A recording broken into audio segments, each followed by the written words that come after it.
Welcome everybody to I don't even know what week it is or what month it is for how we've met, but we've been doing it for several months now. I'm really always grateful that everyone could log in and listen to these amazing stories month after month. Um, yeah, my name is Shizuka Pehling. I'm your host, and I also have our co-host Sarah Holmes. We've been kind of sharing a little bit as you're watching us having a little bit of technical difficulties.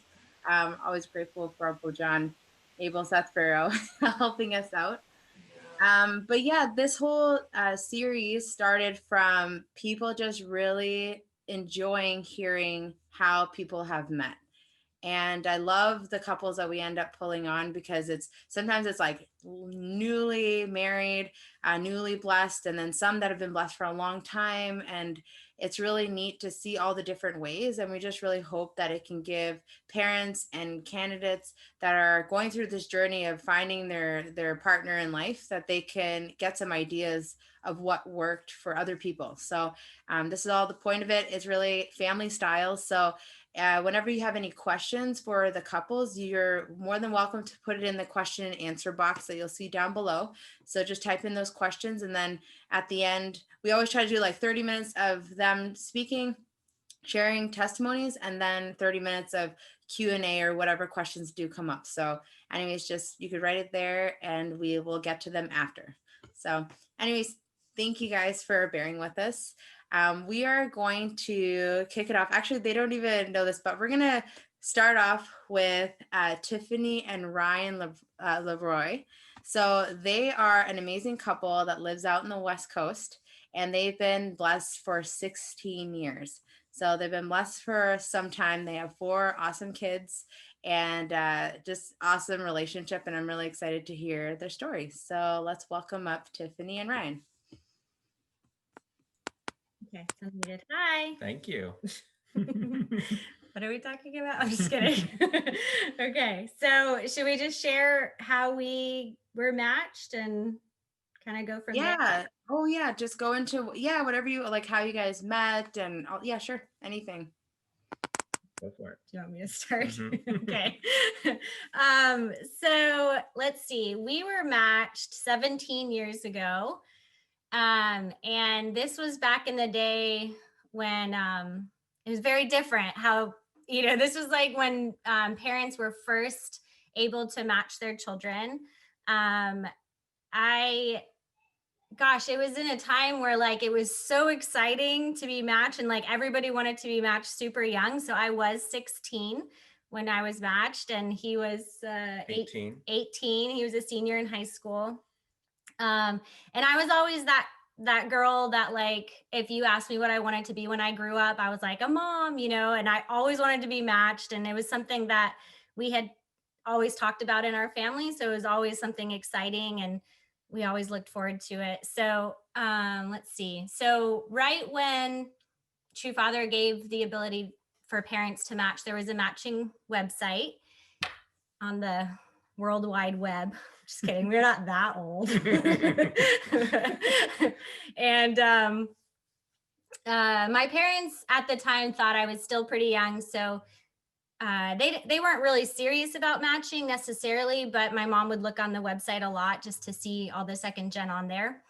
And one day she saw Ryan's picture. And when she had asked me like who I would want to be, what kind of person I would want to be matched to, I said, I want to be matched to somebody darker than me because I want dark babies. That sounds funny. It's a joke because my babies all turned out really pale despite his dark skin. So anyways, it's still, I'm sorry. Still worked out. So my mom saw his picture and was just like, she couldn't get his picture out of her mind. And she just thought like, she can't stop thinking about the potential of us being matched. So she told me, I think she told my dad as well. And he was like, I don't know, she's 16, but she really wants it. So yeah, go ahead, write to the family. And so my parents wrote to his parents, and his mom is a very faithful person. And basically she did a 40-day prayer condition, and she told God, okay, at the end of this 40 days, the first family to write, that's it, she's the one. So luckily that was my mom. My mom's the one that like types up all this stuff and my dad reads it over. So they were on it together. But yeah. And gosh, you know, we were so trusting of our parents. We were just excited. We knew that there were many awesome second gen out there at the time who also wanted to be matched. So it was a really exciting thing. And as soon as they told us, we were kind of like, yeah. And we started chatting on AIM. And that's because there was no cell phones at that time. We didn't text or anything. So we emailed, and we were on MySpace and Zanga. And anyways, we got to know each other through that way. So do you want to add anything to that story?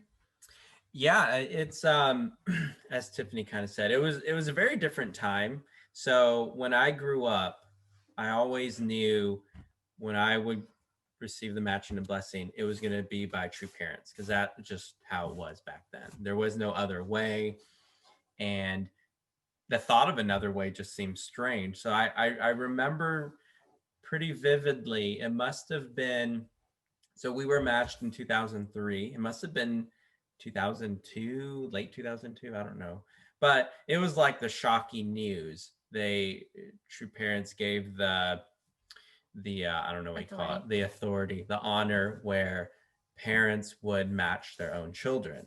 And I remember first hearing that, thinking like, what? How would they do that? Who would it be? It just became so. It was such a different thing, and I'm sure, you know, as a high schooler at the time, I'm sure all the parents and the church community thought, okay, well, how do we do that? And, you know, of course, they developed a website and this and that, ways that people can meet. But that was kind of my mindset going in. So it, compared to today's standards, I don't know if it's better or worse, but it was very, very fast.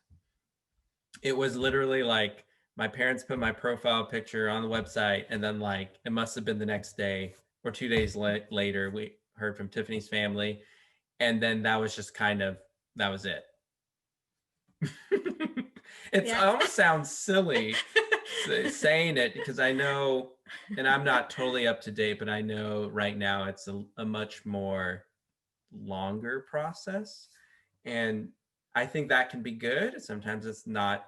It could have detriments, but yeah, that's how it happened. It was very quick. That was in like May 2003. I flew out to California that summer in July to visit her, and the rest is history. Yeah. So we liked each other from the moment like we knew about it. So it was always an exciting thing. It wasn't this like heavy thing where it's like, I don't know, are you the one? Are we compatible? Like, it was just like, it was so fun getting to know each other and like planning our whole life. We went to college. We moved out to South Carolina and went to college there, and then had 3 of our children. Then we decided we wanted to come back to the West Coast. So we settled up here in Bellingham, Washington. So, and then we had our 4th child, and time goes by so fast. So I know one of the questions was, what would you tell your younger self being matched? And I would say for those of you who are recently matched or getting matched, just really enjoy the time, because time goes by so fast, and you're like, you miss that time when you're getting to know each other, because that's such an exciting time when you're like, oh, what kind of foods do you like? What kind of, it's just like so simple, but it's just such a fun time. And if I had advice for, you guys that are getting matched or parents that are matching your children, I would say to really focus on how beautiful the matching is and the blessing can be, and try not to, and I know it's so hard not to, especially nowadays when everything feels so heavy, but try not to make it so heavy. It's like, if 2 people like semi like each other, you can make it work. no matter what. And you might find things that you're not compatible with, or you know, there might be some things that you might think are deal breakers, but really, if you just, I think Ryan and I like committed from the moment we said yes. We're like, all right, we're going to make this work. And it wasn't like, is he the right one? It was like, we just looked at it like, okay, this is him, this is her, like we're going to make it work, and this is exciting, we're going to make a life together. So yeah, what advice do you have to I would say, you know, both of us, if just hearing our story, we put a lot of faith in our parents, and um, almost, you know, we just really trusted them. And of course, that in a way, I say that was my vertical connection to God and true parents. It was through my parents, and you know, it's a hard thing to navigate on your own. So I think that would be some advice. Just really put faith in your parents, and yeah, that's my advice. Yeah, no, thank you guys. Anyways, thank you, Tiffany and Ryan, for sharing your story. It's funny, you guys are talking about, 16 years ago. I mean, yeah, AIM, and when you say Zanga MySpace, it really brings down, the date, right? It's back in the day. But I feel like it's very similar still for parents and for candidates. Like they're still trying to figure out how to navigate through it. And website, you're talking about the website, how that's how his profile popped up and things, and so I think it shows the power of the website. We still have a website, and maybe if Ryan or you guys didn't put yourself out there, how would they know you exist? I mean, maybe you'll still meet, right? But so there is power to putting your name out there. And like, what'd you say? You said a day? You were there a day and then they reached out or so? Like that was really... He was a hot commodity, yeah. Yeah, that's really, you see, like it shows that website, putting yourself out there is really helpful. But also you guys had a lot of trust in your parents. So my recommendation for any candidates that are listening in is like, maybe if you feel a little bit stagnant in your process, or, and you might have your parents that you trust, or you can look for, a matching supporter or some matching team to help you with this process too. So anyways, you guys are super cute. I was like, how did they... And I really like how you were saying keep it light. That was Tiffany. You were saying like keep it light, because I think it is easy to make this process feel kind of heavy and very like, how do I know he's the one I need, or how do I know he or she's the one? You got to drill them with a bunch of questions maybe, and it just kind of brings it all down. But to keep it light, and you were just like, okay, so we're going to make this work, and we're committed. And I think it's a really mature approach that you guys had, even at a young age. Yeah, I don't even think we ever questioned, are you right for me? Like that was never part of our matching process. Like, are you right for me? I don't know. Am I right for you? Because I feel like I'm terrible at decisions. Like if you ask me where I want to go eat, I have no idea. But you know what? I go somewhere and I commit and I eat, right? So it's just like, so with Ryan, it was like, are you committed? Do you want a family? Like, is that something you want? Great. Okay, let's do this. So I think it gets really confusing, and our thoughts go all over the place if we really try to think too much into it. So yeah, just make it light. And one last piece of advice would be something that I really admire about our parents. We talked about the matching from, my earliest memories, it was like, we talked about our future husband, our future wife. And I'm finding, working with young people these days in our church, a lot of parents feel a little bit nervous about talking about those kind of things with their kids. So they kind of like wait till, 18, 19, 20, I don't know. And then they're like, all right, so matching, let's talk about it. But if you do have younger children or even high schoolers, or hey, it's never too late, but it's important to talk about it as early as you can. And we talk about with our kids, And my 10-year-old already has things that he would like to see in a wife. And we're like, all right. But no, it's something, it's like Christmas, right? Part of how exciting Christmas is the anticipation. It doesn't come one day and you're like, all right, so it's Christmas. So it's really exciting to like look forward to it and talk about it with your family. So that would be my big piece of advice. Yeah, I think that's a really good advice. Thank you for bringing that up. I think it's a good point, especially if there's parents that are listening in that have those kids and they get, yeah, in high school, getting into college. Like it is important to talk about it early, I think, so that yeah, you're kind of building up to when they are mature enough, old enough to go into that world. So anyways, thank you so much. I'm sure we'll have some questions and then we'll get to it, you guys, later. But thank you for sharing your story. It was great. Thank you. Okay, for our second couple, this is our first time ever having a first gen couple on. So we have Caleb and Yoriko. I want to make sure I get this last name. Kubonoya. Sorry, Kubonoya. Okay. Kubonoya with us. And he's actually originally Canadian, which is great. I'm also from Canada, so there's a little bit of a connection there. But this couple, yeah, they're a first gen couple, but they're living in Las Vegas. They've been blessed for 5 years. And we're just really excited to hear how they met and their story. So welcome up, Caleb and Yoriko. All right. Hey, everyone. So my name's Caleb. I'm from Canada, first gen. I moved to Vegas a couple years ago after getting blessed with Yoriko. Oh, my name is Yoriko. I'm Jacob, and I moved to Las Vegas in 2012 as a first student of Wongu University of Oriental Medicine. I don't know if you guys know this school, but True Father made Oriental Medical School in Las Vegas, so I came here. So I guess just a little bit of background with myself. Like I joined the movement when I was 17 in Canada. There was no church communities or anything where I joined, not even a church family or anything like that. It was just me and my spiritual father, and mostly just reading divine principle. That was the only way I was really connected to the church. But early on, I was very inspired by the blessing, and it's something I wanted to do for a long time. You know, I wanted to do it when I was like 20 years old, but it never happened. I had no connection to church or anything like that, so it was very difficult.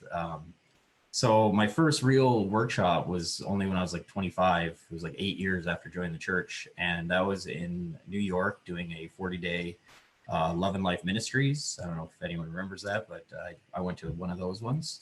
And I got connected to the church. I started to understand a little bit church traditions and stuff like that. And I started to make some connections, meet some people and stuff, and got into a couple like potential matching situations.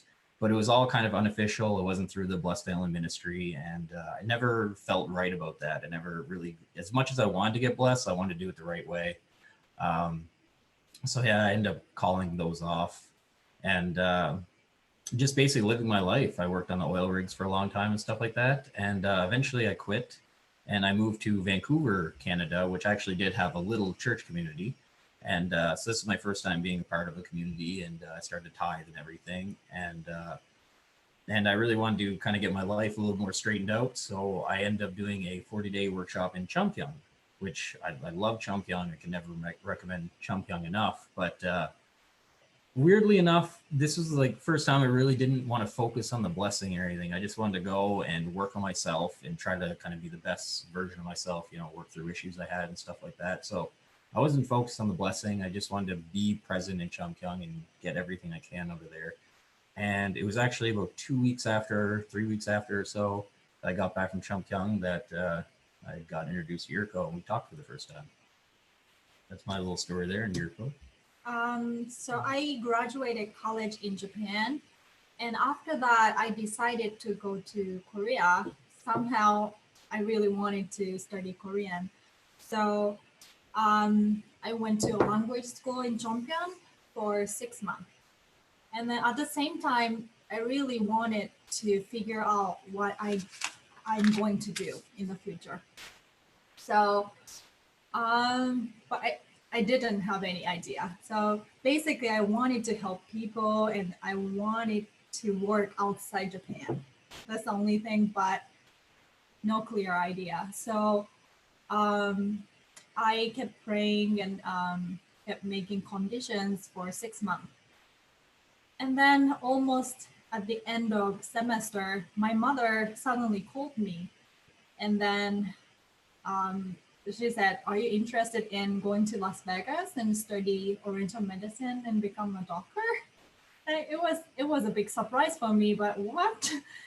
I've never thought about living in America, but more think about it, I felt right. Maybe I can help a lot of people if I become a doctor. So I kind of decided to go, but the reality was a little bit difficult. Yeah. It was a brand new school. Like they didn't even offer a student visa. So even if Yoriko wanted to go, like she couldn't stay in America. They couldn't even offer a student visa. It was not even open yet. Yeah. So it was a little bit difficult situation. And then same time I was offered to go to graduate school in Chongpyeon. So I wasn't sure which way I should go. And then at that time I attended Hundoke with True Father. And he mentioned about the school. It was a great experience for me. I was sitting in front of him and he said, I made a great school in Las Vegas. And then I'm like, nobody knew about this school at that time. So I'm like, personally, I felt like, are you talking to me? Like, are you telling me you should go? And then, yeah, I felt like I should go no matter what. So I decided to come to Las Vegas. And yeah, Yuriko, she spent about 2 years in Vegas, and then she kind of decided that she wants to get matched, go through the blessing process and everything like that. She actually had kind of a bad experience when she was younger, when she was 22. Kind of turned her off on the matching and blessing, but she kind of decided it's something she does want to do and felt it's very important in church life and everything. So she started to look for a match and everything, and didn't have any luck at all. She spent 2 years looking and just couldn't find anybody. It was very difficult to find first gen, I guess, first of all. And but yeah, spent 2 years looking. And it was during this time that she started to get a lot of people, like her Japanese leader and her mom especially told her that there's no way she's going to find a husband that's willing to relocate to where the wife lives. She said, if you want to get married, you're going to have to come back to Japan. And she really didn't know what to do, so she double your edition. 340 days. Oh, it's after lunch, no. Oh. Okay, well, you get the conditions to know if, and that's how we got your edition. Sorry. Oh, So you're doing like a 340 conditions to figure out if she should go back to Japan or stay at long, because she was really struggling at this point. And she was okay if that's what she had to do. She felt like she just didn't stay there and then stay long. So she did 3 conditions, and then by the end of it, she had a friend that was staying with her travel to Canada, Vancouver, and she was staying with a Japanese lady, and the Japanese lady asked, "Oh, do you need a single Christian sisters that are looking?" And your friends, actually, yeah, I have this great friend, and she's in Vegas right now, looking for first gen. yeah. Interesting. That was the time I gave up about blessing. So until then, I kept thinking, like, why I can't get blessed? I'm getting old. But Sorry guys. Sorry, it's getting a little bit hard to hear you. I'm not sure if yeah, the microphone is kind of starting to get a little cut off. Yeah. Is it cutting off, or it's just not good at all? It like just got better just now. Oh, maybe you just need to be closer. So, yeah, Okay, yeah, you guys can continue. Yeah, it was like a little bit, yeah, breaking up, but I think we're good now. Okay, Yeah. here. Like maybe the last 30 seconds to 1 minute, actually. Maybe talk about when she was looking for, or sorry, when she was in Las Vegas, not having much luck. Okay, yeah. So she ended up doing a couple of 40-day conditions, and she was trying to basically ask like if she should stay at Wangu or go back to Japan and maybe find a match. Is the audio okay so far? Audio's good. Okay. So it was at the end of the kind of the 40-day work or 40-day workshop, 40-day condition that she had a friend travel to Canada. Right at the time I was in Chongqing, and she was staying at a Japanese lady's house, and the Japanese lady, and the Japanese lady asked, like, "Oh, do you know any single first gens?" And Yoriko's friends said, "Yeah, I just came from Vegas, and I know a wonderful first gen sister." Yeah. Do you guys have a cell phone? Yeah. Could Oh, you? it's not working really. Yeah. Could I give you a number to call? Yeah. Just to make sure. It's funny though. It works right now. It's working again. Oh. Oh. I don't know. But I know it's not going to work for the long haul of this. I could try the phone. Okay, 646 It's like working just now. 558 558. 8656. Okay. Sorry about all this technical difficulties, everybody. What's the meeting ID? 370 Yeah. 981 Okay. 439.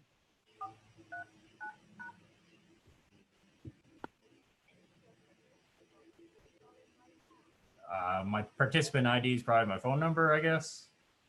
Yeah, you'll probably just come in and then you'll just have to mute yourself in this video.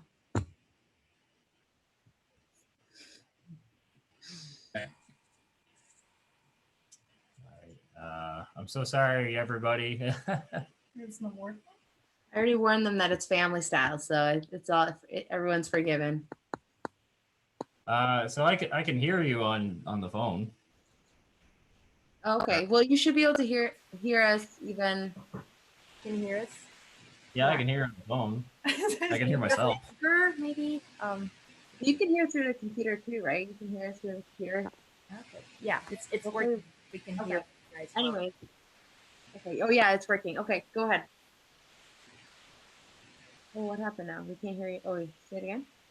Am I supposed to talk on the phone or on the computer? You talk the phone. The phone's gonna pick up your voice, and Okay. then but you don't have to do this. You can. We can hear him from the computer.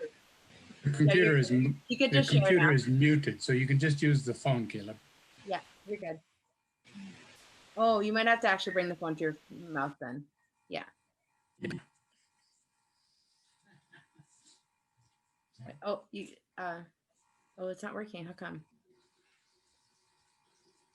You'll have to unmute yourself again, Caleb, but I think if you speak slowly enough on the computer, I think we'll hear you okay. I think it's just intermittent Wi-Fi a little bit. Okay. Go Can ahead. everyone hear me? You're good now. All right. Go ahead. Where did we leave off? I think Bunch of yeah, conditions. basically my wife did some conditions to find out if she should continue at Wangu or go back to Japan and find a spouse. I And- decided to stay home. And she decided to stay at Wangu. And it was during this time that she had a friend going to Canada in Vancouver. And she was staying at a Japanese lady's house. And the Japanese lady asked if she knew any single first gen sisters. And Yoriko's friend said, yes, I know a great sister actually. And that's how we kind of got introduced. Mhm. So yeah, we started talking, and the first question Yoriko asked me was if I was willing to relocate to Vegas, which I was excited about. I always wanted to live in like a big church community, so I said, yeah, absolutely. And the more we started talking, like it just felt like God kind of guided our relationship. We felt very comfortable with it. It felt it felt like God was working here. So kind of felt very natural for us. But there was a lot of people, well, some people with Yoriko's life that wasn't very happy with the match, with me in particular. So I come from kind of a broken home, I guess. I have a half brothers and half sisters, and alcoholism in my family and stuff like that. So Yoriko's mom was understandably concerned for her daughter, and wasn't sure about the faith of like a white guy and stuff like that. So she was very nervous. And Yoriko struggled quite a lot about this. Sorry, What? it sounds very bad. Well, it's true though. So Yoriko struggled with that because she wanted her mom to be happy about it, and I can let you tell this part. Yeah, it was a really hard time because I love my mother, and my father passed away a couple years before that, so my mother was alone, and she told me, I'm not really happy if you get married with this guy, and it was really difficult, and then I wanted my mom to be happy, but at the same time I felt like God worked. Like God brought us together. Yeah, so I was frustrated, and even I don't know why, but even Japanese leaders said, "Don't get married, don't get matched." I don't know. So, anyways, I frustrated so much, so I did 40 days workshop for 3 times again, and I kept asking God, like, please tell me which way to go. I don't care if I get married with Caleb or not. It's not about that, but please tell me which way. And then if God chose Caleb as my match, then please, make my mom happy, and then give me some miracle. So after that, interesting thing happened in Japan. So my mother was renting some apartment. She's like managing it, I guess you can say. Yeah, to church members who came from another country. And then one Japanese lady from Canada made an appointment with her. And then, so usually my mother doesn't even meet the people. She Yeah. just kind of tells them, oh, the key is over here, and leave a donation or something. Yeah, but somehow at that time she met her. And then this lady, this Japanese lady was the one who introduced Caleb to my friend. And then, of course, both of them didn't know that. And then her name is Yukie-san, right? Yukie-san, and she started talking about him. So I recently found a good Japanese lady to Canadian first gen, and she's very happy about that. And my mother was like, really? My daughter too. My daughter is getting matched with Canadian. And then they kept talking, and didn't know that they're talking about same people. And then eventually they found out, like, is it my daughter who lives in Las Vegas? And they say, yes. And then my mother was shocked, like, what kind of percentage it is, right? Yeah. And then my mother called me and told me what happened. And at that moment, I felt like, okay, God chose him. So, okay, I have the confidence to go now. And then, Yeah, interesting. and her mom loves me now, so it's really good. And after that, it was kind of smooth sailing. We did all the proper things, like we did the commitment ceremony. We registered on the BFM website and everything, and we got blessed on February 2016. And we ended up staying at the Champion for 40 days, do 48 workshop together, and it was really good. And yeah, I guess for us, like the biggest things that we took away from our matching and blessing is you gotta leave it up to God. Like God works if you give him a chance to work. I fought for years trying to get blessed and it never could happen. And it wasn't until I kind of let it go and I just said, okay, I need to work on myself. That God kind of was able to work in my life, I guess. And the spiritual world is just so powerful too. Yeah, that's our story, I guess. hope everyone can hear. Yeah, thank you so much for sharing your story. It's really great to see it from a perspective of a first gen Jacob's child, relationship. You can tell you guys are a really good fit and you complement each other really well. But I love, Caleb, what you were saying about how, you're trying to get matched, you're doing these different things. And then all of a sudden you're just like, okay, I need to just take time to focus on myself. Yeah. And I think that is a very important part with all this too, is, to be able to recognize like, okay, maybe I just need to focus on myself, because I feel like, because I'm a matching supporter also, so I help different people, and that is a common thing too. It's like when they least expect it, because they're focusing on themselves, or then something happens, you know. And You because can't sometimes when you're force so yeah. Sorry, what were you saying? I was just saying, like, you can't force it, you know. Like, I think I knew in my heart I wasn't ready, but I was trying to force. I was like, I got to do this. I want to do this, but you can't force that. And you know, God knows when you're ready. I think.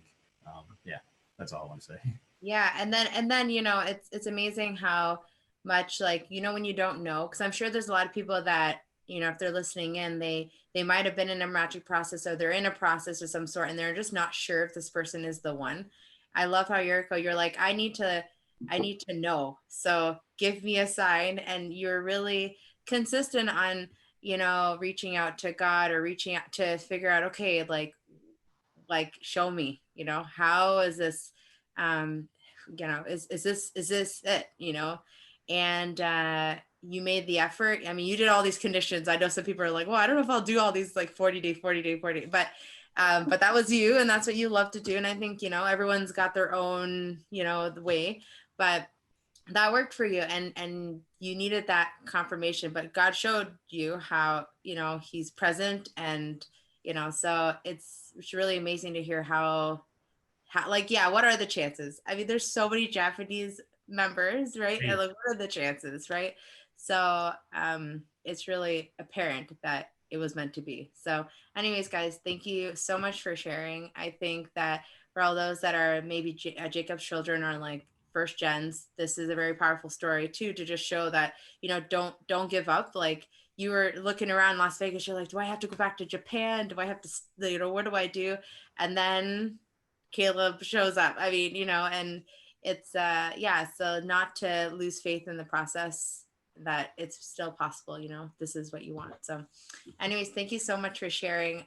I am going to turn it over to Sarah, and we'll see if there's any questions. And yeah, we'll see if there's any more questions. So here you go, Sarah. Thank you. Oh, you're still muted? Oh, yeah, no. Okay, there you go. No more technical issues tonight. God's gotta work, yes, right? Yeah, thank you so much again for just beautiful testimonies from both couples. So we have here one question that's for Ryan and Tiffany.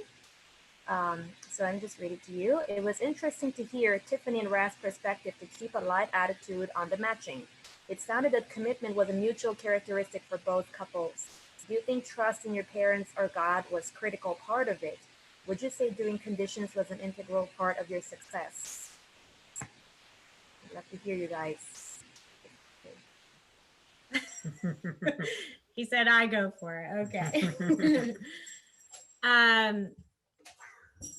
Yeah, gosh, I would say definitely trust in parents. Sorry, our 2-year-old. You get to hear him. Hey, Paxton. Trust in your parents definitely helped for sure. We kind of did things, yeah, I guess a little opposite of how things are done now, because once we like found each other and committed, then we decided now it's time to like grow ourselves and grow as a couple. So at that point, I went to 120-day Cheonpyeong, and then I did another like 80 days. So yeah, I love how Caleb said you guys have done a lot of Cheonpyeong. I felt like once we were together, then that was when we did STF and Cheonpyeong and like all different things, because we wanted to like make our couple strong. So we didn't put too much thought into like actually getting matched, but we did a lot of conditions and stuff after we got matched to kind of grow together. So I would say, yeah, does that make sense? I feel like his mom did all the conditions for us. Thanks, Mom. Like she's very into the conditions and still is to this day, which I think is very powerful. So I guess as parents, maybe conditions are good. Yeah, I guess just to add on, when we were matched, so that was May. I met Tiffany a couple months later for like a couple of days, and then I left to STF, and that was for the next 2 years.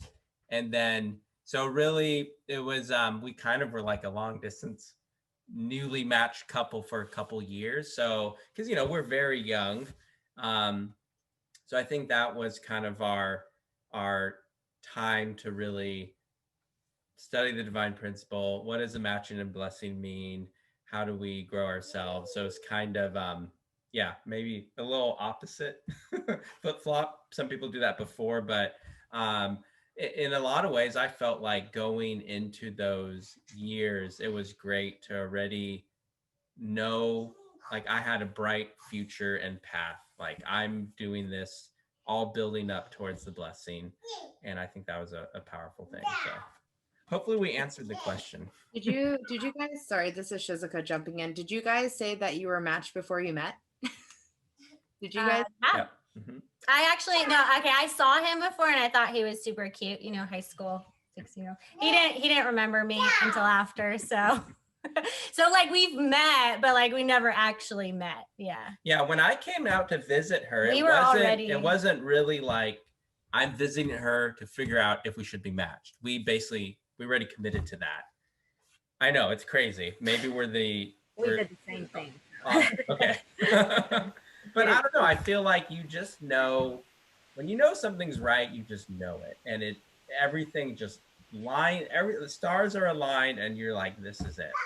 And that was kind of our story. Amazing. That's just so true. When you really feel like it is right, even if you've only seen each other on picture or video, you just know this is it. This is the person, right? And yeah, you have this trust between each other. It's so strong. Okay. Next question. It's actually for both couples. Well, it was asked for Ryan and Tiffany, but I think it would work for both couples. What was your biggest challenge in your matching process or in your marriage? Yeah, your couple could respond first, Ryan and Tiffany, and then we would love to hear also from Caleb and Yoriko. Will we go first? Yeah. So after we were matched, I don't know what our biggest struggle is, but after we were matched, True Father had a really special matching ceremony in East Garden that year. I don't know if you guys remember that, but a lot of our friends and everybody went. And like Ryan said, our whole life, we thought true parents were going to match us. And I remember all of my friends going to that matching and feeling like, wait, did I do something wrong? Like, am I supposed to go to that matching? And like really questioning like everything a little bit, but then recommitting again. I don't know. He's like, I never knew about this. He forgot, but I think I had to like reconnect with like what is the matching and what is the blessing, and it's not who gives it. Like it wasn't necessarily wrong that my parents match us at all, because two parents gave them the authority.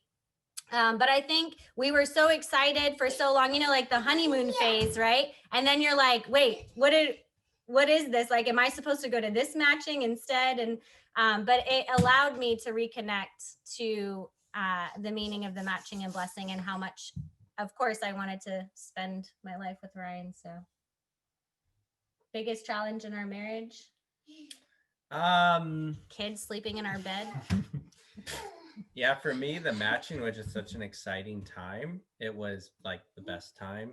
I think once we were both settling down, meaning like, I did 2 years of STF, then she did a year of STF. So it's kind of like some overlap. Like once we really settled down as a married couple, then yeah, there's just the normal challenges that come about in any married couple, and especially being so young. Like I remember, when should we have kids? Tiffany wanted kids probably earlier than I did, and it kind of just the normal things. But I think for me, the matching, it was just I don't see any or challenges. It was just a very special time.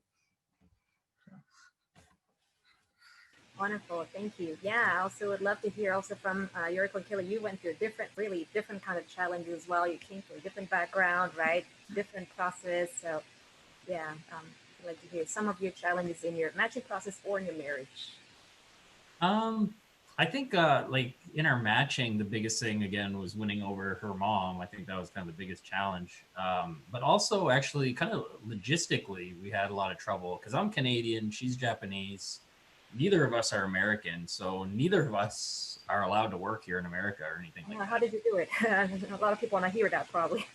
So yeah, coming here, like even after getting blessed, like I came here solely on faith. Like I knew, all right, Yoriko is the one I'm getting blessed with, so I got to come here and figure it out, I guess. And it was just by chance, like I got a job with an E2 visa for a couple of years, and yeah, just I don't know.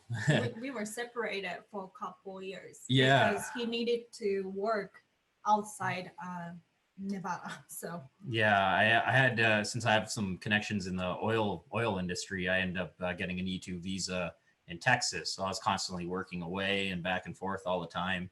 And then even after Yoriko was graduating Wangu, there was no guarantee she could stay. She's been on a student visa, and like we didn't know if so I guess like that was kind of the big stressful thing for us. Like she knew being at Wangu was the most important thing, and so we kind of just took it on faith that we should be here, and like we'll figure it out, I guess. But now actually we have a little clinic and stuff like that, so we have a visa with that, which also lets me work here in Nevada. So yeah, God works, man. God always works. If there's a way, God will figure it out. He can do anything. So yeah, I think that was one of our big struggles, though.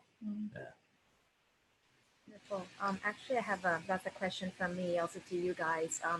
Since you're also the very first gen couple we had here this evening, and I'm sure so many other first gen actually go through the same struggles you guys went. Like maybe they come from broken families. One of the parents might be actually opposed to the process and all that. I know just there are people that they're hiding their faith still from their parents and they want to find a match.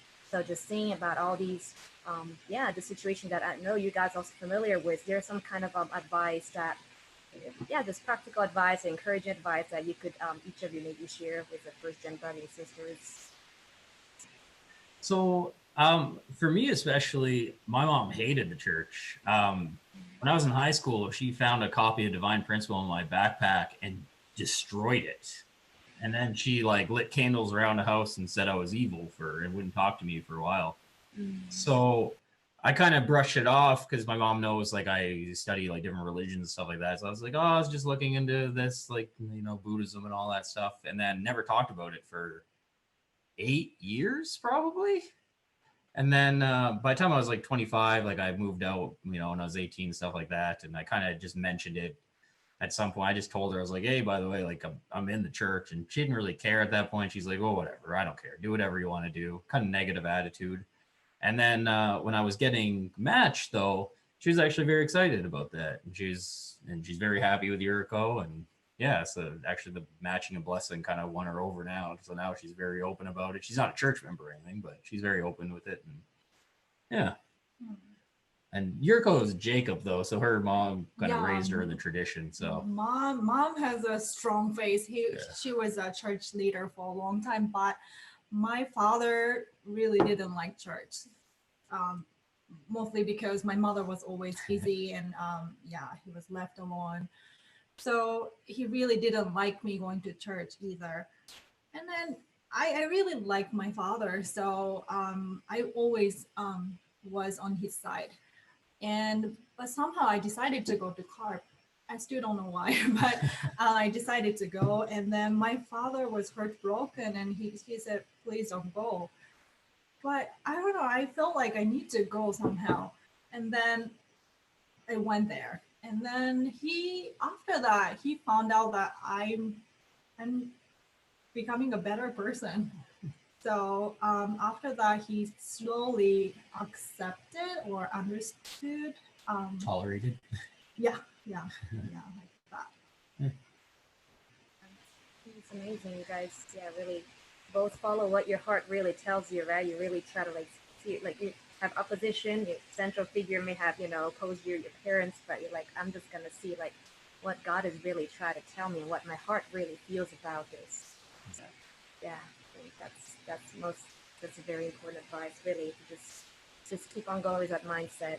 And also it would be great. I guess we won't have time this evening, but if you also, well, I guess you kind of end up finding each other to somebody's recommendation. But Yoriko, you searched for 2 years, so if you can also have, yeah, like advice, maybe, yeah, about just what are some good ways maybe to look around. Yeah, just some people, good people to talk to that could maybe, even this Japanese lady that, introduce you guys to each other. I don't know if she's on this call, but yeah, so it'll be great, at some point, I guess people could maybe, you could leave your email address, maybe, on the chat box. And, if anybody else has any questions about that or would like to seek some extra advice, I think would be really cool. So yeah, and we have one last question. So this is for the male panelists. Are there skills that you wish you had learned before you committed to the matching and then blessing? Did you get the question? What was the question?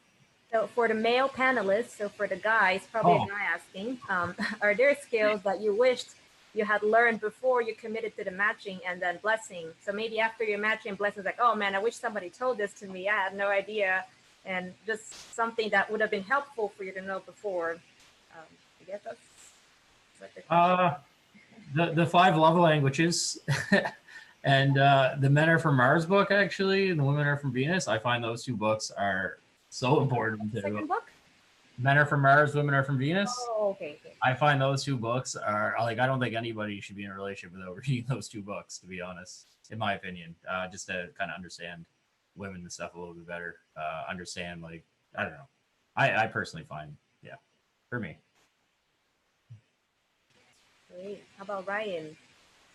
Yeah, that's a great question. I guess my take on that would be, especially me being matched young, you're not going to know everything beforehand. I mean, yes, it'd be good to have some, certain things that you are, know, but for me, I think you grow and develop that as as your relationship continues and grows. And of course, if I said, kind of like along Caleb's lines, yeah, I probably the thing men need to learn the most is how how women feel connection, how they feel loved, more of the emotional aspect. But I think I'm still learning that now. You should never stop, even before your match. You're not going to know it all, but I think yeah, it's just to continue developing and growing that as you go along.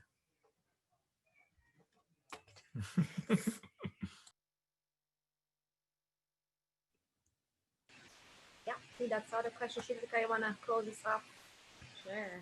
Those are for the guys. Those are some really good answers. I would agree too, Caleb. I think those 2 books are really great. I wish that I would have known more about that beforehand too. My husband and I both. I think that would have been really helpful. And then same like Ryan, what you were saying too. It's like, yeah, you're not going to know it all, so you don't have to feel like you have to be this perfect person. It is a growing process. Everyone's going to be growing along the way. But I do feel like, yeah, more tools in your pocket will help you in the beginning.